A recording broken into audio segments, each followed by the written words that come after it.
Dost İnklüziv İnkişaf və Yaradıcılıq Mərkəzində bu vaxtadək 900 nəfərdən çox vətəndaş xidmətlərdən yararlanıb, mərkəzdə müxtəlif həssas qruplara təlimlər keçilib. Psixoloji dəstək xidməti göstərilib. Hansı xidmətlər olub, ümumiyyətlə mərkəzin fəaliyyəti barədə daha ətraflı əməkdaşımız Fidan Mədətova bizə çatdıracaq. Hər vaxtın xeyir olsun Fidan, buyur söz səndədir.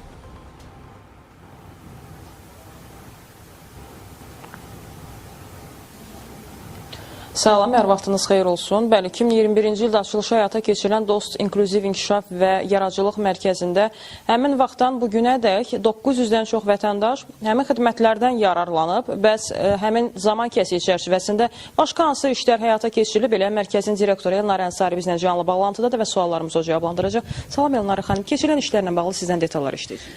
Salam.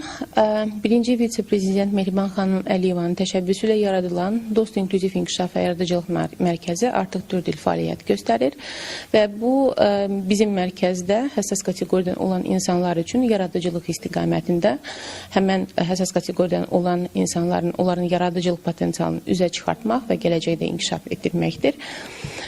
Siz düz vurguladınız, biz artıq bu 4 il ərzində 900-dən çox benefisiara fəaliyyət istiqamətləri üzrə təlimlər təşkil etmişik.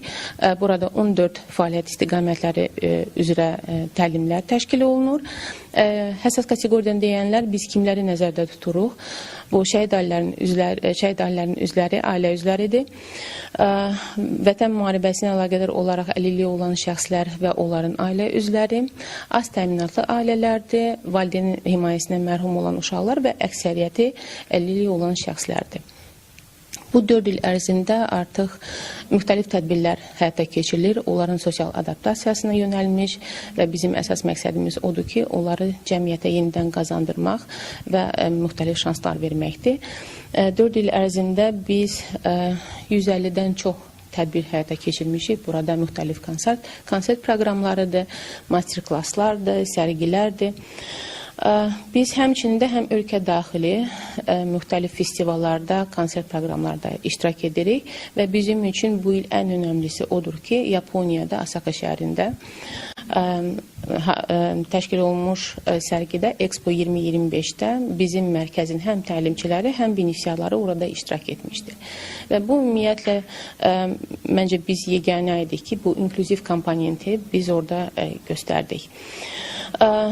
Digər müxtəlif tədbirlərdə həyata keçirilir və ən əsası odur ki, biz bu il ərzində əlilliyi olan bizim mərkəzin, əlilliyi olan şəxslərin burada müxtəlif studiyalarda ərsəyə gələn əl işlərini satış portalı vasitəsilə həyata keçiriləcək. Bəs həmçinin bu onların bir sosial rifahına bir dəstəkdir və maliyyə əslində maliyyə dəstəyi olacaq onlar üçün. Bu məncə ən əsas bizim işimiz elə odur.